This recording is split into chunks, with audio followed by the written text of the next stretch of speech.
Please hit like now and subscribe to support the channel. Thank you.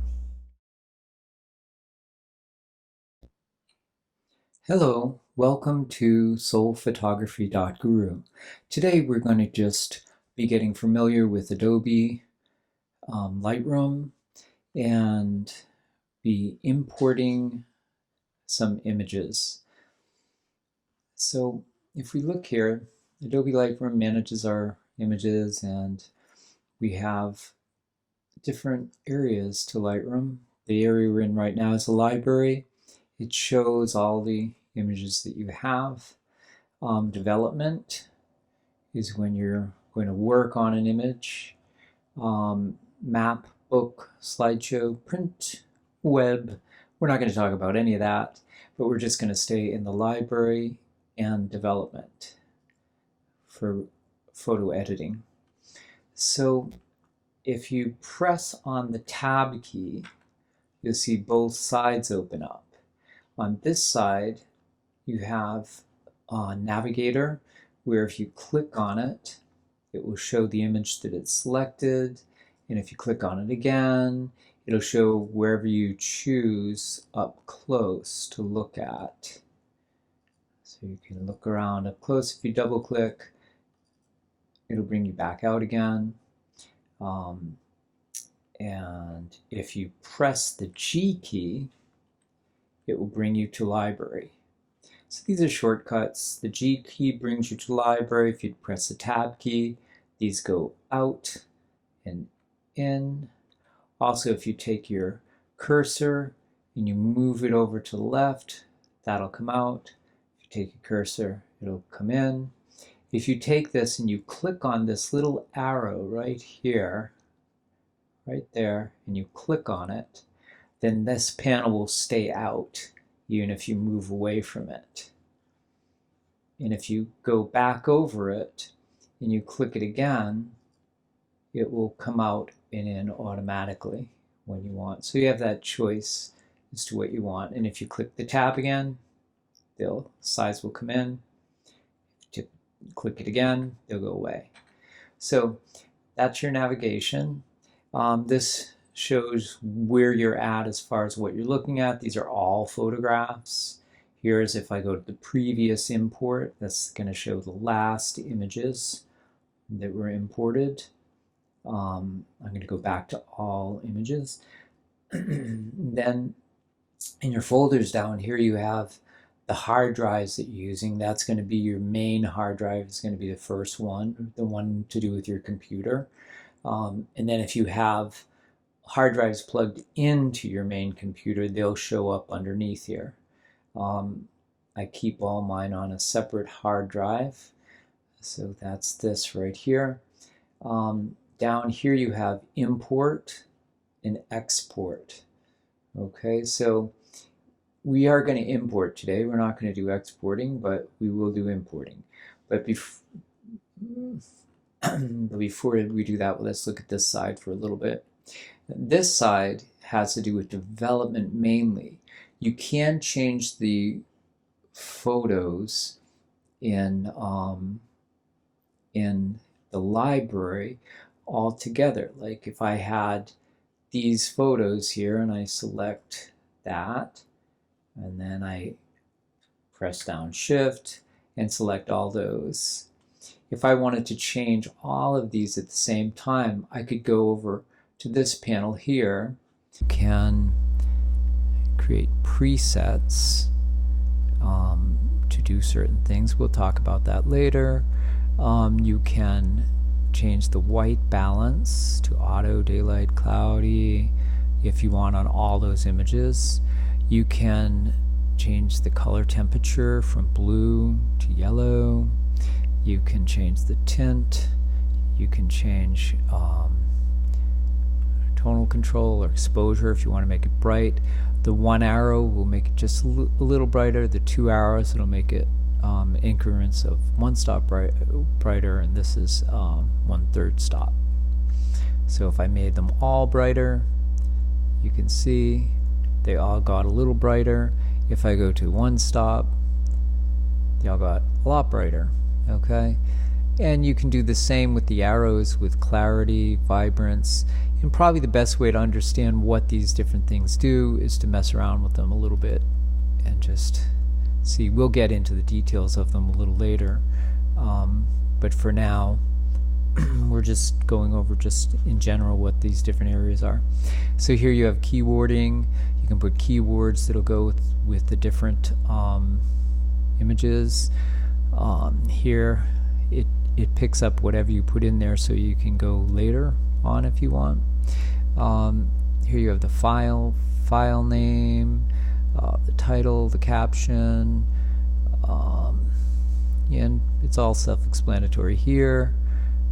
What it is, the model of the camera, tells you about the camera and everything like that.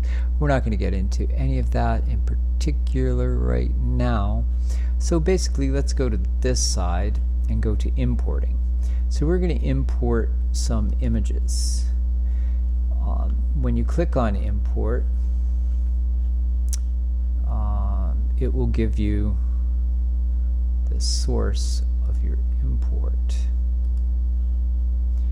Okay, so here you have your hard drive, and then it will have any other drives that you have on here. In my case, I put a card from the camera into there, and this is the card that it's showing right here. And so when you click on that, you know, it'll bring up the card typically, but if you click on that, you see that you can select all the images if you want to import them all, or you can check none of them. Okay, so that's check all. You can uncheck them all, and you can select certain images that you want to place into the new library. So you have that, but in my case I'm going to import them all. So I'm going to check all, and here on this side you have a lot of choices here. We're not going to choose any of these as far as building smart previews. We'll talk about that later. Don't import selected suspected duplicates. That's a good idea to have that checked so that you don't get a lot of duplicate images in your library. So make a second copy. You could do that if you wanted to. Have it on a backup. That's if you want to back it up while you're importing. I'm not doing that at the moment. You can add it to a collection. We can talk about collections later. We are going to rename it. So as far as naming the file, this is where you do it in a custom text. You would rename it. You can build templates. I had built a template, but you can just have a custom name if you want. You can rename it later, but for now I just put the name of the property there. You don't have to deal with either of these. Start with number 1. You know, that's what I'm starting with, but it's all going to be renamed later, so it really doesn't matter for me, but you might want to change that and have it start with 000 if you want, or 001. Extensions, lowercase, you know, I just like lowercase. Okay, and this gives you a sample of what it's going to look like, the name when it's named. That's fine for me. Development settings, you can choose development settings when you import them. I don't have any because I do that after, but you could have development settings later, and you will talk about that later too. Metadata, if you have metadata, we'll talk about that later. Keywords, if you want to put keywords, this is Realty, so old keywords that I have come up, and if you put a comma you can do another keyword. So I'll put the area that it's in and the realtor it's from,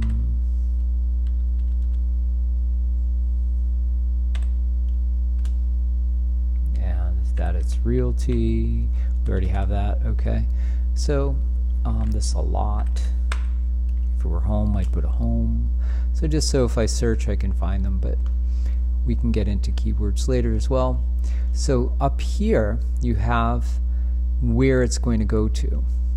Okay, so if you want to choose a destination, you can have it to your desktop, to pictures, to movies, to another destination.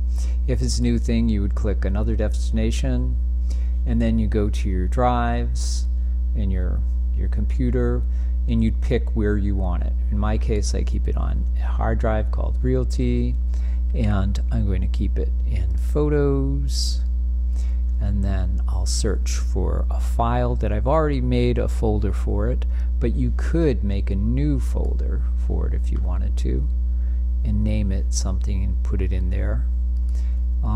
As far as I'm going, I know that this is the folder I want it in, and although I have all these folders in here, I only use originals really, so I'm going to put it in the originals for this home. I'm going to choose that and then go down here and select import,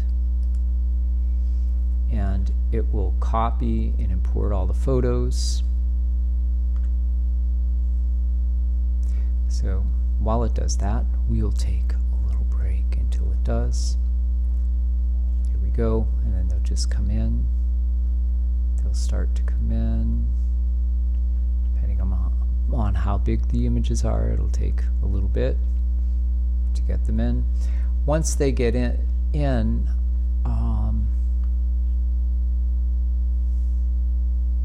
you can start working on them right away if you wanted to. But I'm going to show you another way to import as well.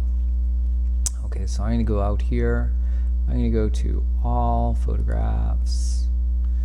Okay. Another way to import is you just go to a folder that you have the images in. In my case, it's right here. And you select the images that you want to import, and you just grab them and drag them in to Lightroom. And then it brings up that same dialog box, and you can see here there's the images that I just did. I want to import them all. In my case, let's see where I'm going to put them. I'm going to select a destination again. I'm going to put them on the desktop, and we can put them in a new folder, and we will call this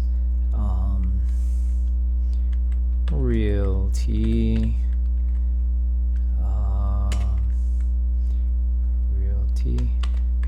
Editing. Sounds good. And we will create that folder. There it is, and we'll choose that. We don't really need to do keywords because this is just for our test here, and we will import those. So those are importing right now, and while they're importing, we're going to review some things. Tab brings up the side windows, yes. G